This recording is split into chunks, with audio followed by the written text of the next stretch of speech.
দর্শক মন্ডলী সবাইকে শুভেচ্ছা জানাচ্ছি। আহ, আমি এখন আপনাদের দেখাবো ভিডিপি ও আনসারদের পক্ষ থেকে ভিডিপির যে দুস্থ সদস্যদের মধ্যে আহ, তাদের ডিপার্টমেন্টের সিদ্ধান্ত অনুযায়ী 64টা জেলায় 64টি ঘর, পাকা সেমি পাকা ঘর তৈরি করে দিবেন 3,74,000 টাকার ব্যয়।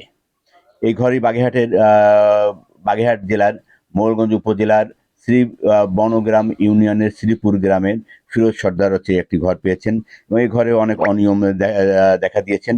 সেই বিষয়টি নিয়ে আপনাদের সাথে আমরা কথা বলবো। আহ, শুধু দর্শক মন্ডলী, এই যে যে আপনারা দেখছেন যে ঘর এবং যে চাল আর যে কাঠামোগুলো দিয়েছেন, এটা খুব নিম্নমানের বলে মনে হয়েছে। এবং এই যে যে জানালাগুলো আপনারা জানালাগুলো দেখেছেন, এই জানালাগুলো হচ্ছে যারা জানালাগুলো করার জন্য যে বরাদ্দ রয়েছে তার চেয়ে হচ্ছে বেশি টাকা দিয়ে হচ্ছে জানালাগুলো করা হচ্ছে এবং এই টাকাগুলি এই যে ফিরোজের কাছ থেকে নেওয়া হয়েছে বলে ফিরোজ আমাদেরকে জানিয়েছেন। এবং এই কাজে যে অনিয়ম হয়েছে, এলাকাবাসীও এই অনিয়মের কথা হয়তো বলেছেন, যেন এই কাজে প্রচন্ড পরিমাণে অনিয়ম হয়েছেন।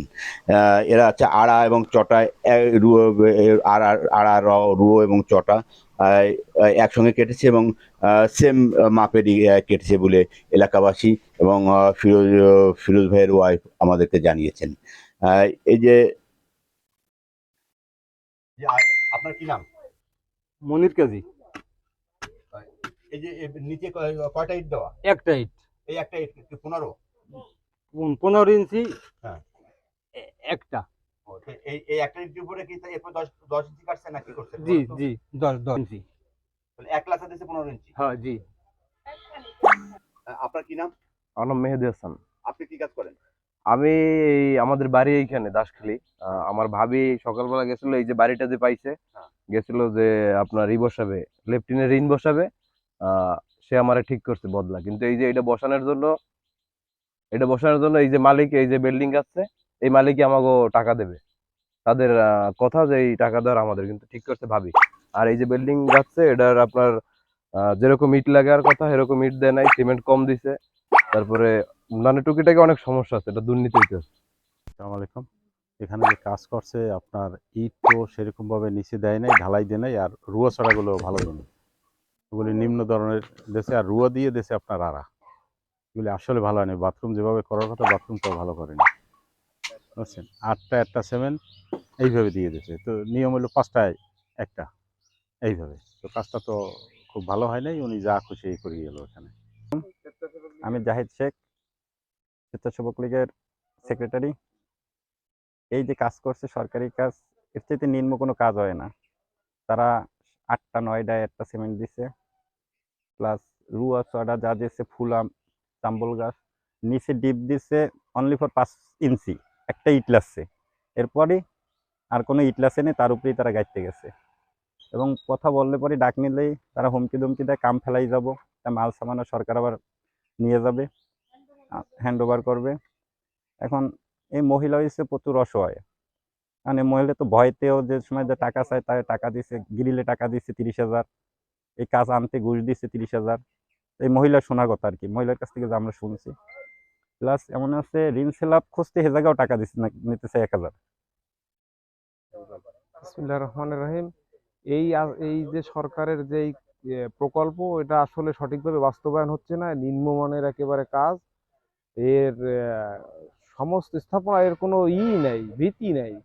এগুলো আসলে সঠিকভাবে করা উচিত, যাদের তদারকি করার দরকার আসলেই তাদের তদারকি করে দেখা উচিত যে এগুলো আসলে কিভাবে হচ্ছে। আমার নাম শাহনাজ পারভিন। আমার আনসার বিডিবিতে একটা ঘর দিয়েছে। আমার ঘরের পিছনে আমার 30-40 হাজার টাকা খরচ হয়ে গেছে। ঋণ স্ল্যাব বসানো লাগবে, হ্যাঁ টাকা আমার দেওয়া লাগবে। কলের গোড়া প্রস্তাব করা লাগবে, এরপর কলের দ্বারে যে পাইপ লাগবে, পানি সরার, হ্যাঁ আমার কিনে দেওয়া লাগবে। এই দরজা জানলার পিছনে আমার টাকা দেওয়া লাগছে, হেগো বাজেট 16,000 টাকা। এই 16,000 টাকায় নর্মাল হইবে, এই জন্য আমার বলছে টাকা দেওয়া, বাকি টাকা হইয়ে দেওয়া লাগবে। এই টাকাগুলো সব আমি দিছি। নিচে ইট কোপছে একখান, বাড়তি কোপে নাই। অনিয়ম করতে আছে সবকিছু। আমি মহিলা মানুষ, কিছু বুঝি না, আমার কিছু বললেই আপনি বোঝেন না, দেখতে না নে সুন্দর হইবে, এই সেই। তারপর আড়া রুয়া সব এক লগে কাটাইছে, একরকমের কোনো আড়া মজবুত দে নাই। আমি বলছি একটু মজবুত দেন, আর বাকিটা আমি দেখবো অনে হ্যাঁ মজবুত দেন সব একলগে কাটাইয়ে আনছে। এই এইরকমের সব কিছু অনিয়ম করে, আমারে কোনো কথাই বলতে দেয় না। আপনি বোঝেন না, আপনার ঘর কিভাবে উড়ান লাগে, সুন্দর করা লাগে, এটা আমাকে দায়িত্ব, আমরা দেখবো। এই যে বললে আমারে অফ করিয়ে থয়, আমারে হুমকি দেয় যে আপনি যদি কথা বলেন, বেশি বাড়াবাড়ি করেন, এইভাবে হ্যান্ড ওভার করে দিয়ে যাবো, তাই সরকার থেকে ভাঙ্গে নিয়ে যাবে। এই এইভাবে সবকিছু বলে। আমার স্বামীর দিদি এই ঋণ খেলাপের টাকা আনছে, টাকা আনিয়ে এখন বলে যে আমরা আনি নে, আমরা দেবো টাকা। জানেন যে আমাদের আনসার বিডিপির বাহিনী থেকে যারা বিডিপি অসহায় যাদের জমি আছে, ঘর নেই, সেই হিসাবে আমাদের মোড়লগঞ্জ উপজেলায় আমাদের একজন বিডিপি সদস্য একটি ঘর পেয়েছে। সেখানে আমাদের শিডিউলে যেভাবে আছে আমরা সেভাবেই কাজটা করতেছি। ইট কম দেওয়া হচ্ছে, এটা আসলে আমাদের কাজ এখনো শেষ হয়নি, আমাদের কাজ শেষ হয়নি। কারণ ইট যে কম দেওয়া হয়েছে এটা আসলে কতটুকু যুক্তিগত আমি আহ, আমার বোধগম্য নয়। আমাদের কাজ শেষ হলে তখন বোঝা যাবে আসলে কি কম দেওয়া হয়েছে বা না হয়েছে। না না, এভাবে কোনো ওই নাই, সহযোগিতা না, যা করা লাগছে আমি নিজেই করতেছি। এটা আসলে আমি জানি না কে বা কারা বলছে, আমাদের নিজস্ব তাদের কোনো অর্থ নেই, আমাদের যেটা সরকারি বাজেট আছে সেই অনুযায়ী আমরা কাজ করছি। এই বাড়ির যে মালকিন, সে কিছুক্ষণ আগে আমাকে জানালো যেন ওই যে পিছনে যে রিং স্ল্যাব বসাইছে, ওর যে রিং স্ল্যাবের বসানোর যে মিস্ত্রি খরচ এবং ওইখানে যেটা পাইপ, গ্যাস পাইপ দিতে হবে, সে পাইপ এটাও সে তার দিতে হবে, এই বিষয়টা কি? না না, এটা নয়, ঋণ স্ল্যাব আমি নিয়ে আসছি, আমি শুধু তারে বলছি একটা দুজন লেবার দেওয়ার জন্য, লেবার কস্টটা আমি বহন করব, যেহেতু আমি এখানে ইনস্ট্যান্ট আছি। আমরা যেটা জানলাম যেন এই যে জানলা এবং দরজার জন্য আপনার বাজেট আছে 16,000 টাকা, কিন্তু এখানে খরচ হচ্ছে 40,000 টাকা। বাকি যে টাকাটা, সে টাকাটা ওরা দিয়েছে, এই বিষয়টি কি একটু বলেন তো? না, এটা ওরা দেয়নি, এটা আমি করাই নিয়ে আসছি, আমাদের জেলা কমান্ড্যান্ট স্যার বলছে করাইয়ে নিয়ে আসো, পরে আমরা দেখতেছি।